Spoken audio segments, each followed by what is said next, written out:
We're doing shots first, yeah? Do a shot and mix it with soda water. So it's a mixer. Why do you need to mix it with soda water? You got ice in there. You're not as hard as you look, huh? Let's go half a bottle each. I know. All right, let's go. Hold on. That's a big shot? For some. Oh. Put a bit of soda water. Oh, yeah. Soda water. Yeah, and then we'll just go. Is that enough? Was that too much? That's right. I'm not shotting this, but let's cheers. Oh, I gotta move. Move your mic. If I have to move my mic. Cheers to good conversations. Let's do it. Ugh. Wow, you really did scull it. Breakfast for champions. Breakfast for champions. Hold on, let me do. You're trying to get me drunk. No, I'm trying to get you drunk. Get as much conversation. Trying to take advantage of me. Yalla, yalla. Oof. Let's go. Where are you? You're a Greek, yeah? Yeah. What's your background? I'm Egyptian. Oh, yeah. Yeah, but Greek, Egyptian, same. Do you want me to fix it for you? Nah. Are you, do you? Okay, cool. Amazing. You're going to edit this out, yeah? Oof, what a shot. Yes. Strong? Yeah, should be keen. I love it. Nik Solomos. The one and only. The one and only.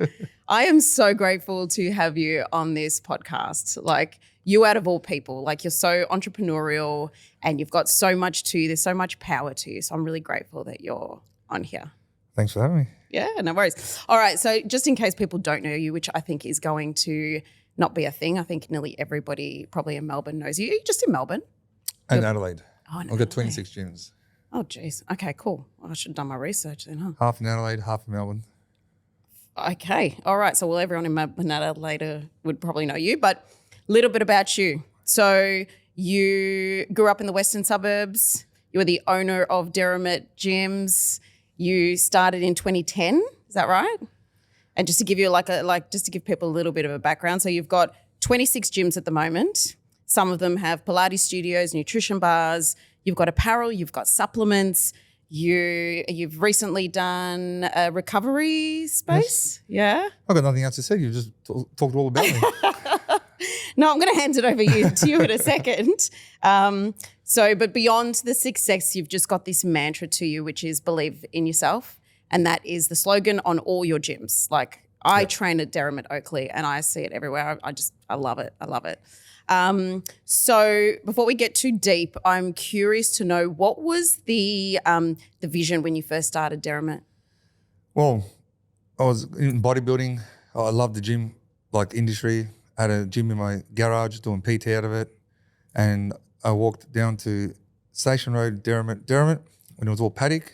I looked at a commercial property, 500 squares, had no idea about commercial properties, nothing. Rang the number up and going, I want to put a gym here. And that's how it started, right? That's how it started? As simple as that, you just had a vision. And like I would say to everyone, it's the first step that you take.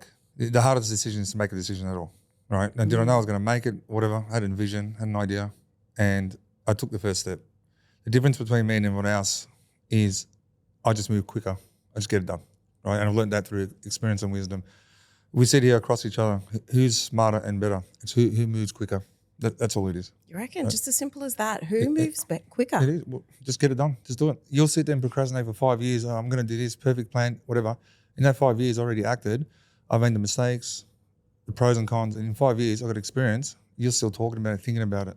How did you learn that? Because everybody has self-doubt. Everybody has it's everything shoulders above, hesitation. Right? Well, I'm 41 now. I've got enough experience and wisdom for everything I've learned through my livelihood. So I didn't have a childhood upbringing like most people have had. I had trauma all the way through. So that was probably my strength. My grandparents were in and out of hospital, never grew up with dad.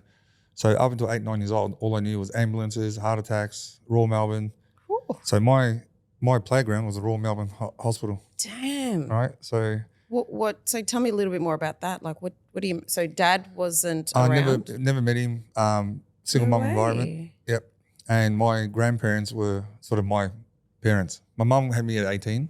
So at that point, she was still trying to live her life left me with the grandparents.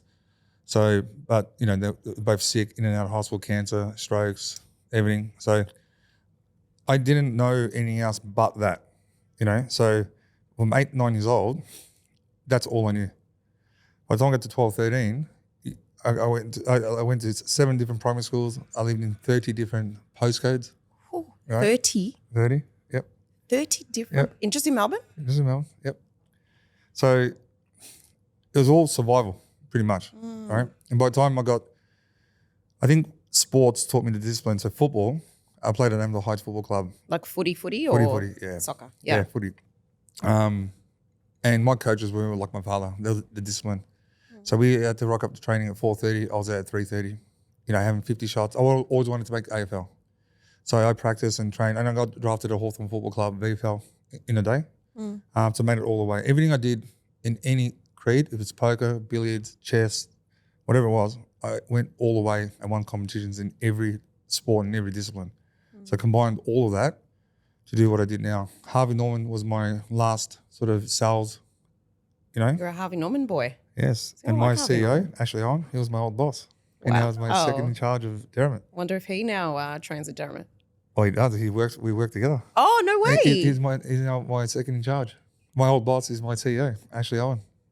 Wow. That's power right there. That's awesome. When I lived in Amber Heights at 19, when I was homeless, my next door neighbour, Fong. Wait. You were homeless? Yes. At 19? 19. My next door neighbour, Fong, that's my best mate. All the meals that we do, he's my head chef now. He brought me into his house for 1 year. I lived with him.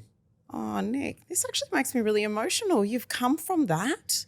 I actually didn't know your story. No one does. Everyone just thinks I came from winning Touch Lotto. Well, I mean, people see you and they see your success and they see you drive nice cars and they see that you are just, you just keep going with all of these new launches and new gyms and fuck, I didn't know. Well, I got the right team and the right people around me. How did you get that? How did you get to that? Because when people first start these things, they have the idea and the vision, but they don't have the know-how. Neither did I. So tell me that. Like, I think that's what probably most people want to know. How the fuck do you get to that? Well, easy. My son is in Taekwondo, right? And he's got, I think, yellow belt, 3 stripes, whatever. Do you know what the hardest belt is to get in Taekwondo? Tell me. Is the white belt to start. The hardest thing is to just start and get the A belt. That's the hardest belt. Everything else comes easy. So he's actually just starting and taking the first step. Black belt's not hard. You need to get your first white belt. You need to rock up. So everything I did, I never had anything to lose because I was rock bottom. When I was living with Fong, I was on the ground. I was looking up and going, can't be worse than this, right? Yeah. My only way's up. Didn't have family, didn't have money, didn't have anything. Just had an ambition and a goal. And I was always a slow learner. I never got it straight away. But when I put my mind to something, I end up going all the way, right? So everyone do you want to have a regret or do you want to take the risk and go, fuck, I had a crack? I don't want to have regrets. And everyone has an excuse. I call it a life story, right? Everyone's got a story. People that succeed or win don't have a story. They just know the next step they're going. The people that don't get there, I tried, is the first excuse for failure. I tried my best, is excuse for failure. I've succeeded in some areas where I didn't even do my best. I just had a crack. I was at my worst and I won. I did my best and didn't get there. We don't do our best, we don't try, we just get the result. You just keep going until you get there. I don't give it your best, I don't give it fucking trying, I don't get any of that. If you're talking and telling me why you didn't get there, you weren't hungry enough. You didn't want it enough. I didn't get there because no, you didn't get there because you didn't want it. But surely you had, like, throughout this journey, a lot of failures. More than anything. Right, so tell me about, like, a failure that you had that, like, you just started to go into self-doubt. Did you ever go into self-doubt? I never self-doubt. Never? Everything. When I went to open my first gym, I didn't have any money.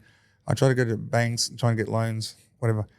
I went to 26 financial institutions, equity firms, 26 rejections. One of the guys go to me, just on the rejections and your credit file, we can't even, like, it looks a fraud because you've applied 26 times. He's like, when do you stop? I said, when I get the result. All right? So whoa. Whatever I did, I never stopped. I keep going. If it was failure, just give me motivation to keep going. And the reality was, if you're telling me I couldn't do it, I don't think anyone has a right to go, you can't have this, you can't do this. Only I have the right to go, I don't want it. So you just got to find a way thing. And a lot of people, whatever industry, if it's brokers, if it's lawyers, that's the rules, that's the way it is. No, it's not. It's the way I say it's going to be. So in school, were you a good student? I'm illiterate. I can't read or write. Mathematically, I can do everything with maths. My reads, my forecasting is just for the science, playing poker, chess. I can read body language. I can forecast what's happening in the industry because I just pay attention, right? I can't read or write to save my life. Whoa. School, I was the biggest clown. I was the biggest joker. Did all your teachers think that you would amount to You nothing? know why I knew I was always going to be in business? Because I negotiated year 11 and 12 to pass. So I didn't interrupt the school, the classes. What? You negotiated with your teachers? Yeah. So what I To did pass? to pass, I said, if you fail me, I'll come back and make it harder next year. So when I got the free pass to leave, I went to the gym across the road and practiced football and gym to go all the way. So I negotiated my way through year 11 and 12. So mum at this stage, because so dad wasn't in your life, but mum at this stage? She was present, but wasn't. I don't blame her for anything. She never had the right upbringing. Her parents were like my grandparents, always sick, had a hard life, right? But that was the story. And she's like, oh, if I had a better opportunity to give you, I would have gave it to you. I was like, I wasn't looking for a better opportunity. I just wanted a hug. I just wanted you to be there, rock up to football, rock up to training.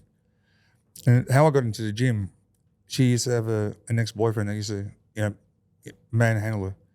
And I couldn't do anything. Did you say manhandle her? Yeah, like, physical. When I was 14, I went and rocked up to the gym, got big enough to be able to stop him. That's how the gym started for me. Oh my God. All right. So I'm getting emotional here. Oh my God. Are you serious? yeah. So she was always a victim of her story. And so was I, because I lived it. So I cashed in my battle, like rather than being the victim, I use it as my strength going, well, I've had enough trauma. I'm going to use that to make something and do something with myself rather than going for every year and every decade. If I had a better thing, I'd give you a better life. And said, I've got the best life. I've learned most things that people wouldn't have learned through trauma. So why would I change what my upbringing was? You still claim to be the victim of the cause, and I'm using it to cash in on that victim. You know what I mean? So it's like, it wasn't a bad thing. You got dealt the worst cards in the deck, but it's how you play your hand. And the best poker players in the world don't win tournaments with pocket aces. They play the person. All right? So play your hand. Whatever it's been dealt, work it out. Now, if you can't work it out, you'll be the person to tell the story how you didn't get there, or I'll be the person that upscales and keep going forward. So you're a big poker player? I was into business and played professionally. So before 2010? Yep. So you're professional? Went to the World Series, played, made the top 600 out of 10,500 players. Played and did pretty well. And anything you want to be good at, it has to be an imbalance. I committed a lot of time, a lot of space to that. Mm-hmm. And everything I did in every industry, it was committed to that to be the best at it. Now, the good thing with poker, I can play that when I'm 70. All right. So I wanted to use all the skill set to do what I'm doing now. That was my passion. So anyone can do, I don't underestimate anyone. I think most people underestimate their ability. It's not age, it's not upbringing, it's not, whatever your story is, right? It's your blueprint. Most football players that I used to know that live and breathe football, and it was a blueprint. I remember one of my mates had a car accident and he lost his leg. All he knew was football, and his blueprint had to change because he lost it. He couldn't play football. He didn't know anything else. I said, you need to rewire yourself and redo your blueprint now to do something different. Use the discipline what you got and rewire yourself.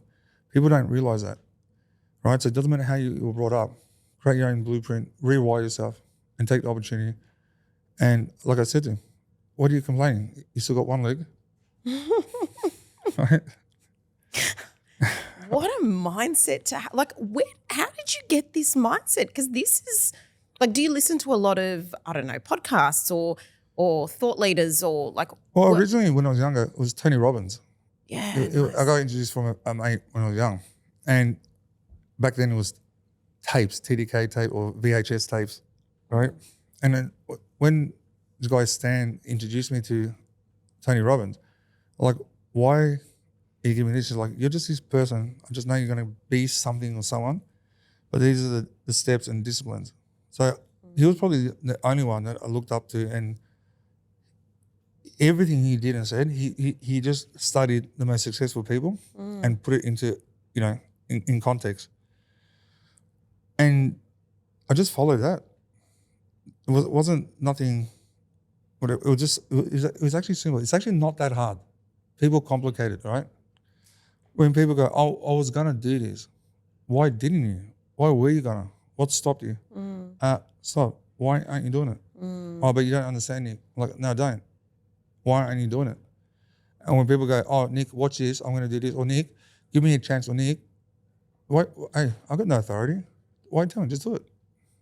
You want to talk? Talk with action. What a journey. So was there a specific moment when you realised that Derrimut was going to be massive? I think the first step was opening. The hardest one was the first gym. Right? There's no blueprint. No one tells you how. Like, there's nothing. Did you network? Like, did you know people in the gym space? Yes and no. There wasn't. When I opened, that wasn't important at the time. It was. I opened the first gym. I thought I had cracked the code where you import everything from China, whatever. And when all the equipment came, oh, it was fucking shit. It was like bad. How much money did you invest in that initially? Like all, because I rather than spending $1 million, what it would have cost from China, it cost me 80 grand. I'm like, fuck, I'm on this honey. Why's all these gyms spending all this money? I realized. And then? Oh yeah, I realized pretty fucking quick. So what was wrong with the equipment that came? It was just rubbish, shit. And when I opened my first gym, it was actually the worst gym, and I got rated the worst gym in the Western Suburbs. Nothing. It was just fucked. Was it always named Derrimut? Yeah. Okay. All right. Yeah. So because the suburb Derrimut. yeah. Okay.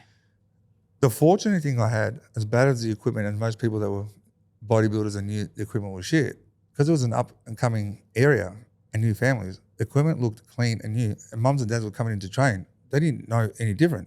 So I was getting people sign up, and I'm like, look, I promise when I get more money, I'm gonna get hammer strength like fitness, and mums and dads like, oh, what's that? Like, what are you talking about? So my worst was everyone they didn't know. They didn't know what they didn't know, and people just signing up. I'm like, fuck, what's going on? And as we upgraded, whatever, and we turned, and now we've got the best equipment money can buy. Oh God, yeah. And with the most best value for money. How do you do this, right? I think I paid maybe $250. Like first when Oakley opened, the membership was about $250 or something like that. How do you maintain that? How like a full year membership, and I do Pilates and I do all of that. How do you do that? There's two things people have an excuse when they come to the gym. I can't afford to, and I've got no time to. So we staff 24/7, and I made it affordable. And I made it an option to make it affordable that from a student, someone that's even homeless, to the most richest person, they can come there and become anything they want in their gym, a pro bodybuilder, a pro athlete, and have the best equipment, and there's no excuses. So I'm going to limit your story. It's affordable, and it's 24/7. So the question is, doesn't matter how I do it.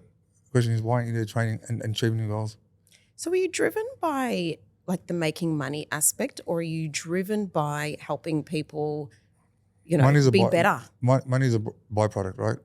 You ask my team, we don't sit there. I've got the team that will go where we're going to make it, whatever. I don't drive profits going, how much do we make? If you're really good at what you're doing, it will come. I've got enough team to go guide me in where we're going. High turnover. We've got a lot of assets at the front with, juice bars where we make the money. But bring it affordable, get the volume in, and the money will come. Right? We've created the best athletes. We save people from suicide, change their lives, whatever. So what's important? The impact that I got or the money that I'm making? And the thing is about money, right? I didn't come from anything. So I'm making $10, I'm rich. I got a roof over my head. We've got 850 staff that we employ.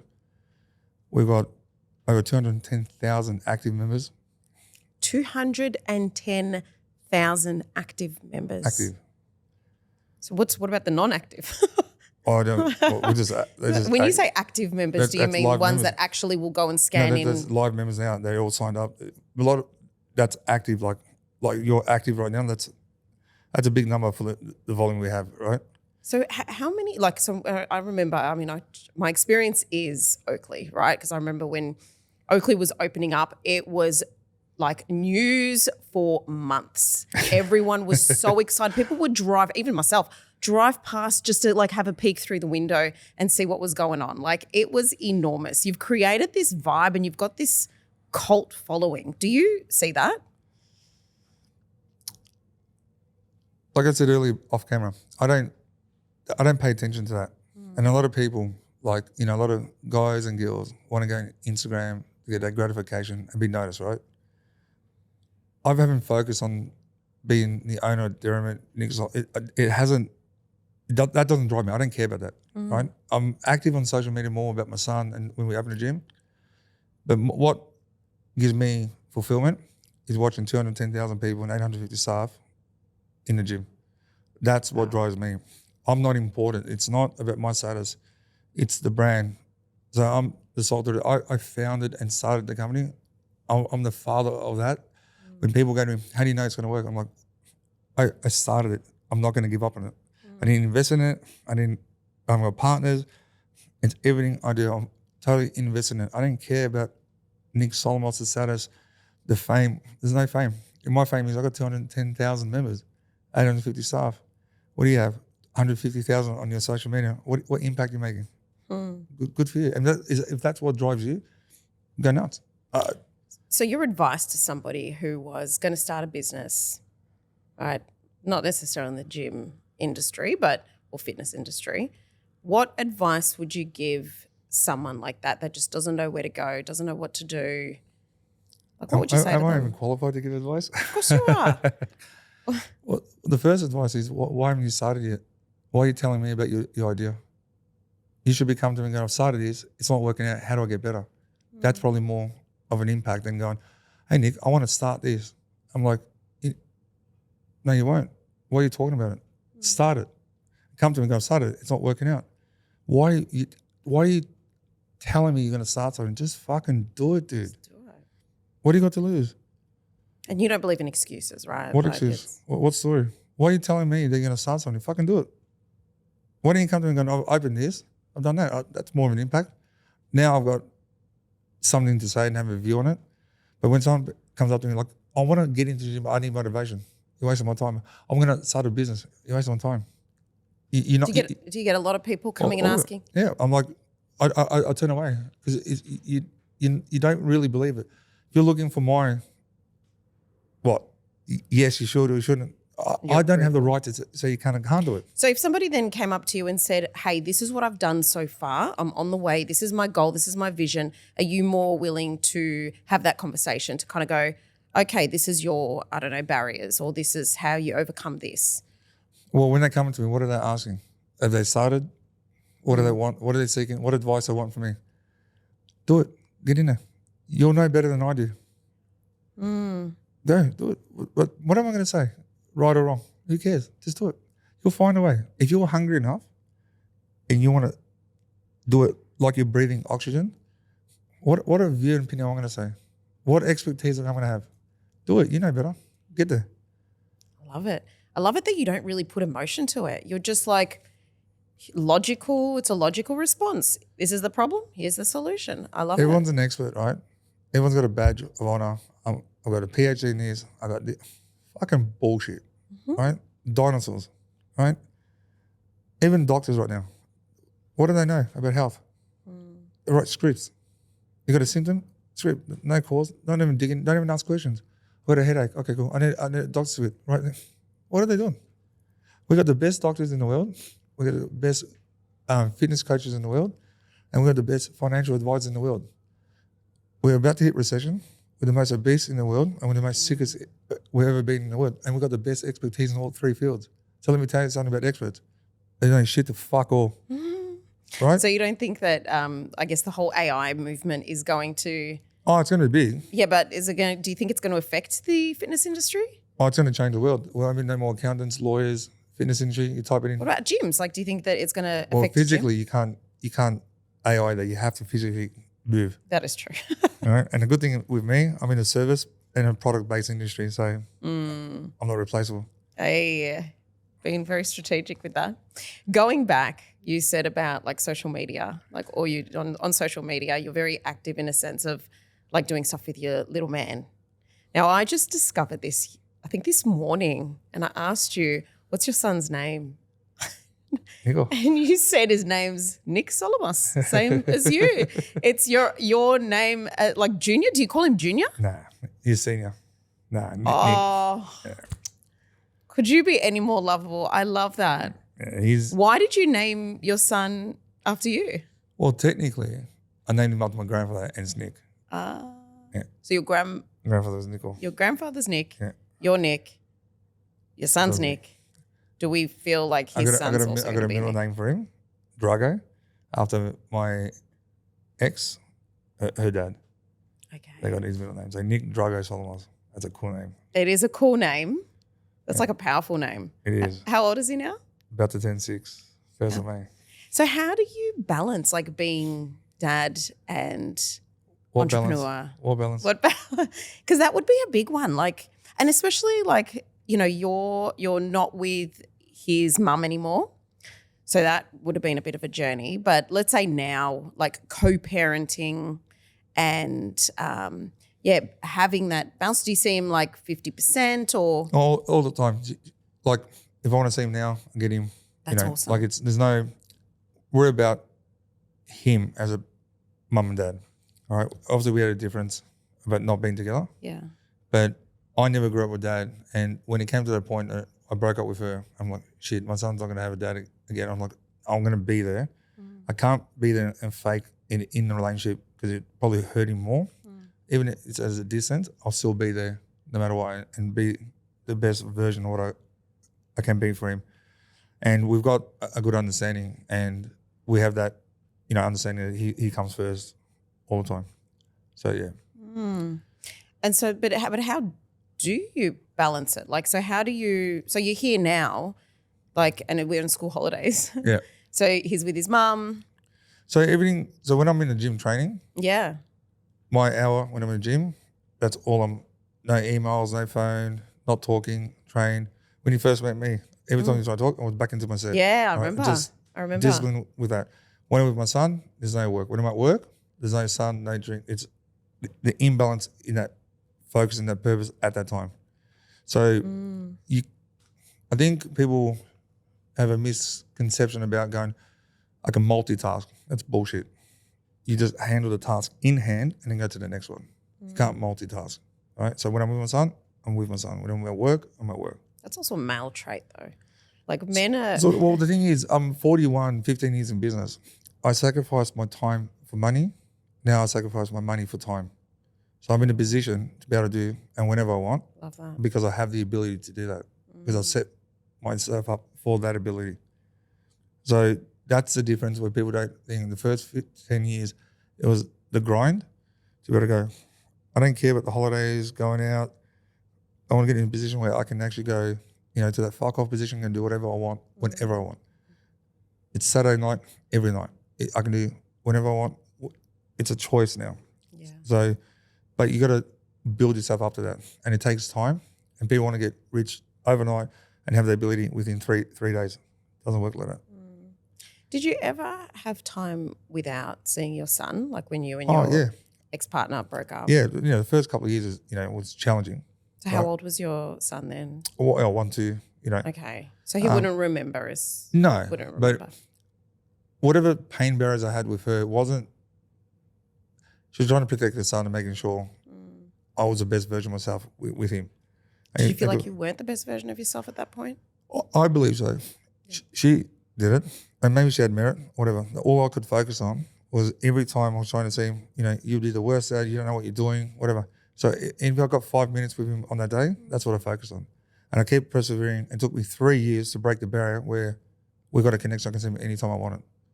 But most parents, mums will go, the dad's bad, 6 months, they give up, run away, and then the mum tell the kid, dad was bad. Dad gave up because the mum allowed it to happen. She wasn't doing it to punish me. She wanted to make sure that if I was going to be there, that I was going to be there. And it took 3 years. And what I focused on, every moment I got, it was 5 minutes. It meant the world to me. I didn't care. The perseverance and stubbornness, and she's like, fucking hell, you just don't give up. well, I'm not doing it for you, I'm doing it for my son. And I think at that point she's like, well, yeah, it's all good. And when I say to people, why have you getting up? Like, it took me 2 years, I got nowhere. Take it 10 years to get there. It took me 3 years. I didn't look at the time. I just kept going. I didn't fail. I succeeded in what I wanted to be, the best version to my son as a dad and as a next partner to the mum bear and to look after her. It took 3 years. I think in the scheme of things, that's fuck all. If it took 10, I'd go for 10. You know what I love about you? I love that you embody your thoughts, like, or whatever your value system, right? So, for example, the gyms believe in yourself, and that mantra of just being, like, not giving up. Like, you do that in all areas. Like, it sounds like you've been doing that from, like, you know, you came out of the womb doing that. Well, pretty much, right? And you do it and most people, even in circumstances, in relationships, friendships I've had, people have always misunderstood me and given up and gone, I did this because of that reason. I didn't do this because of that. I didn't commit because of that. And I'm like, fuck, was the focus that story and the focus wasn't me? And yeah, maybe I didn't start off great, but I worked towards 1%, 2%, 5%. And over time, when we're sitting here, I've got the result. You're still talking about why you didn't believe me at the start, and you cost yourself a relationship, you cost yourself a partnership, you cost yourself a business because you're focused on the narrative. You didn't invest and grind, and you're still going back in the past going, that was the reason why I didn't. And I said then going, well, look at time, where I'm at and where you are. You're still spectating, talking why you did what you did, but you failed to understand that I gave up everything to focus on getting the result with you, him, her, business, and never gave up. And I had a couple of relationships, and my ex is like, every time you're with your son, you're spending it with your ex-partner. Why are you there?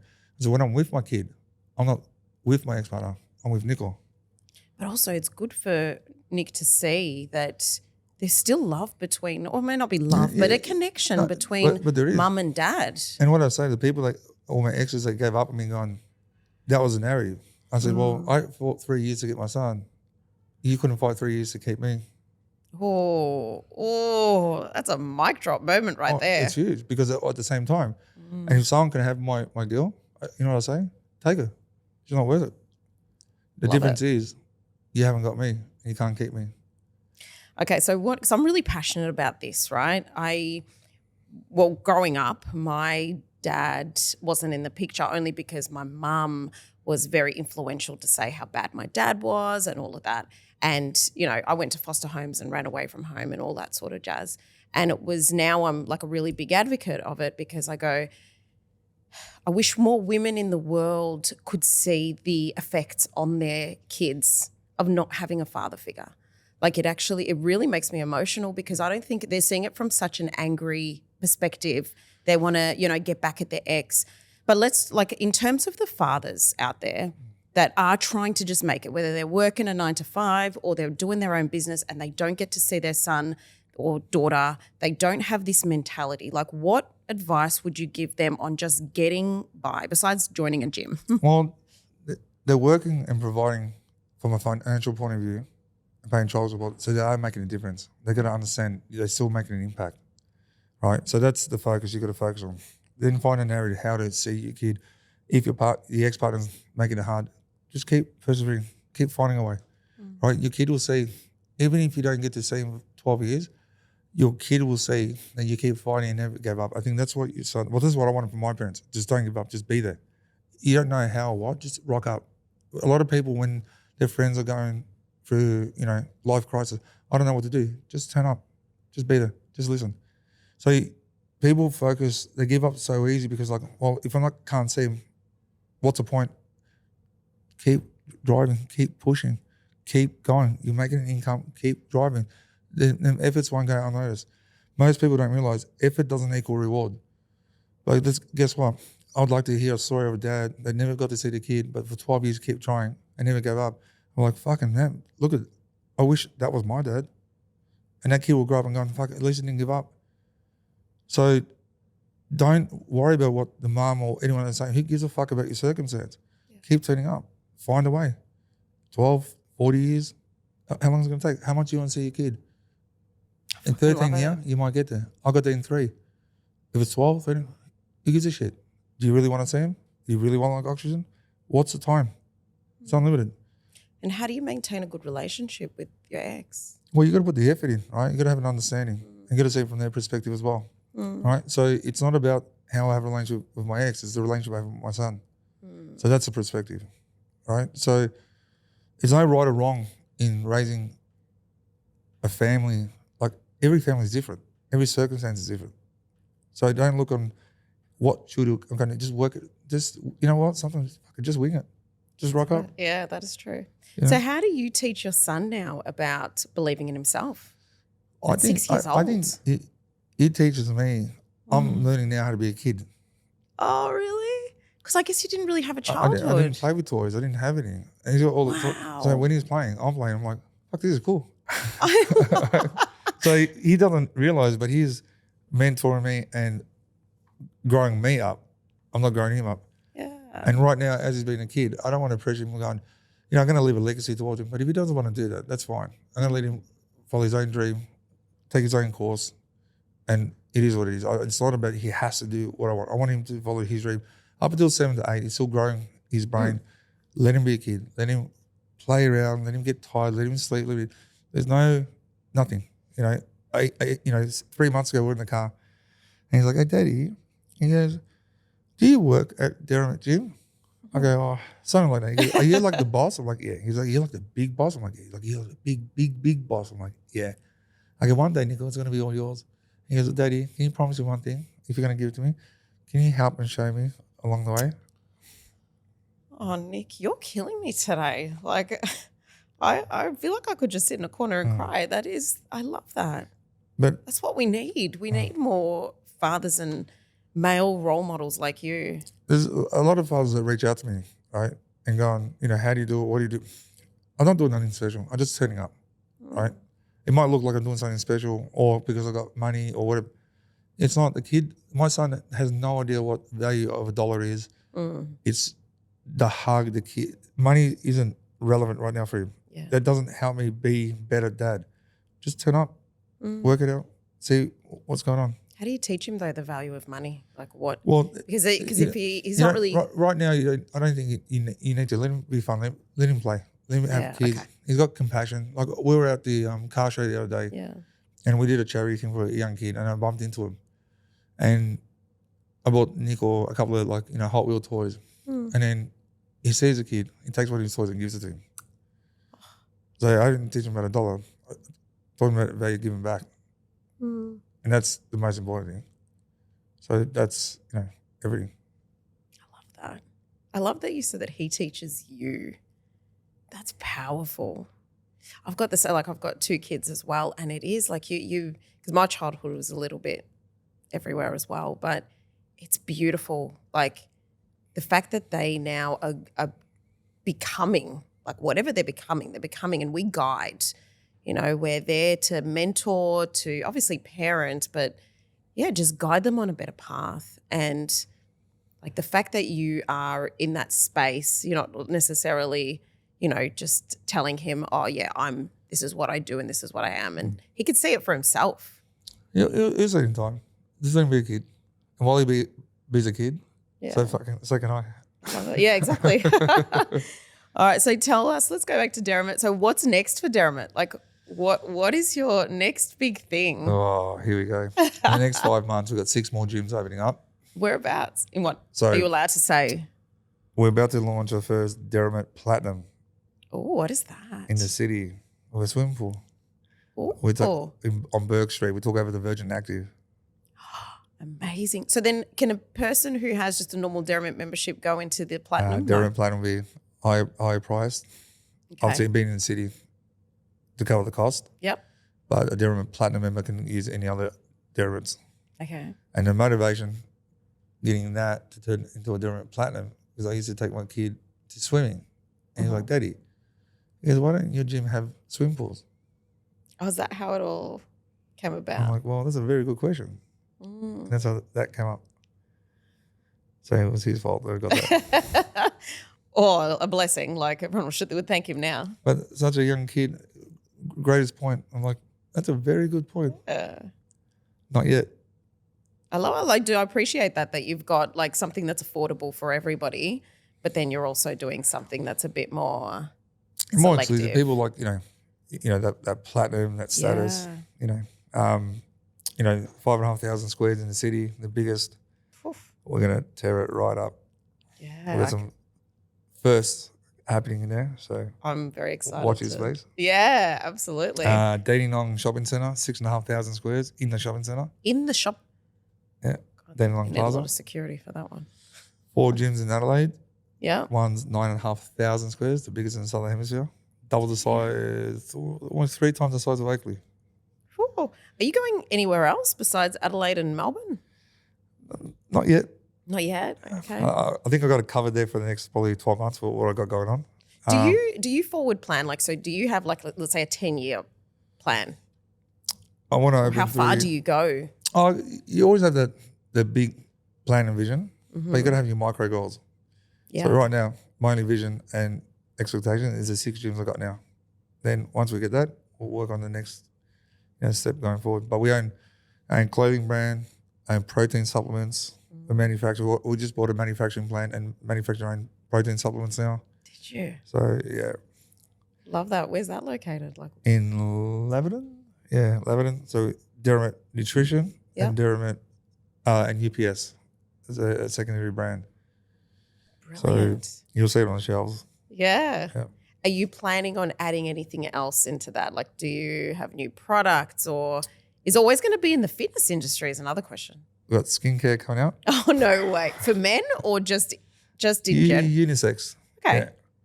Will that be like related to, I guess, the fitness space or?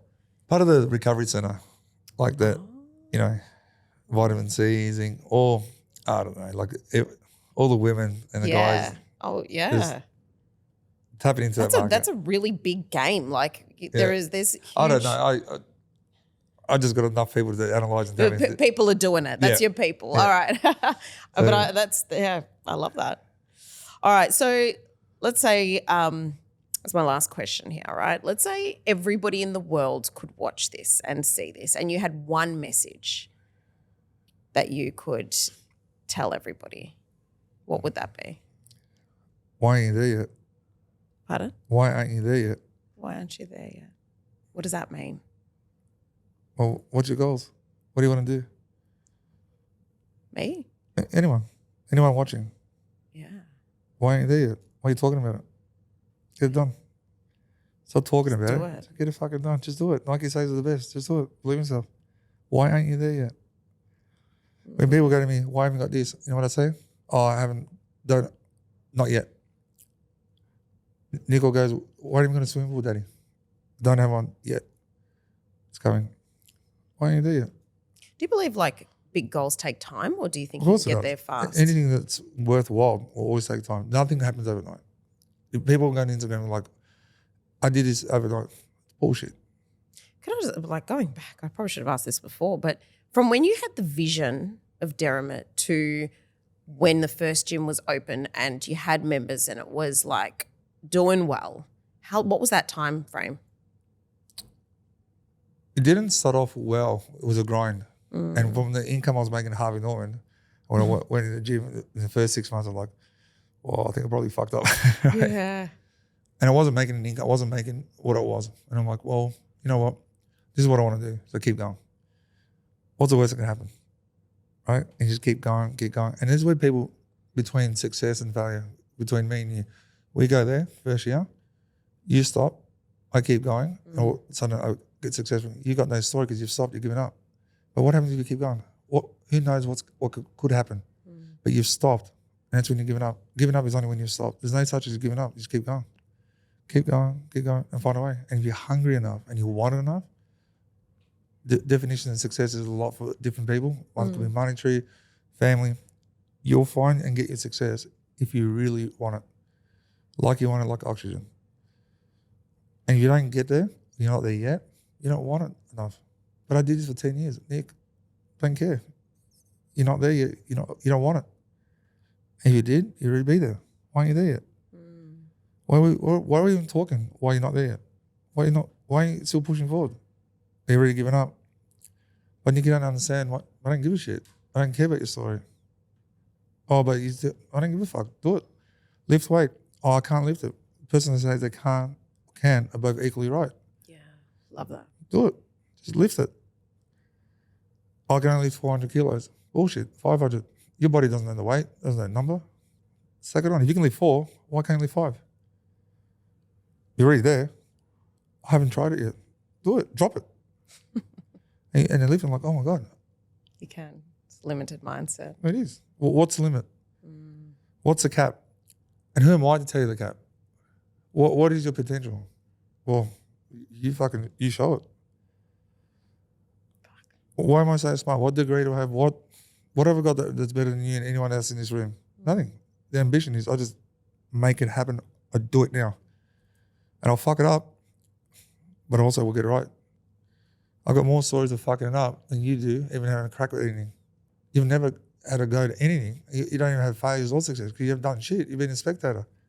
Everyone watches football and going, oh, they play, should have kicked that. Like, are you on the field playing? You're spectating. Jump on the field, see how easy it is. Yeah, exactly. Everyone's a good spectator. I just want to get on the field and play. Any last words before we wrap this up? It's already been 50 minutes. Yeah.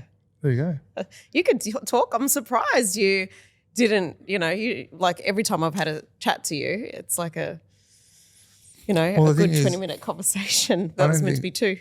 There's any last words. The words I have are just, again, believe in yourself and get there. Why ain't you there yet? Stop telling people what you want to do. Just do it. Show by action. Yeah. Yeah. I love it. Nik Solomos, thank you so much. It has been an absolute honor to be able to chat to you. I'm famous on the podcast. You haven't even drank your drink. I didn't know it was 50 minutes. I will drink now. But, yeah. Yep. We're good.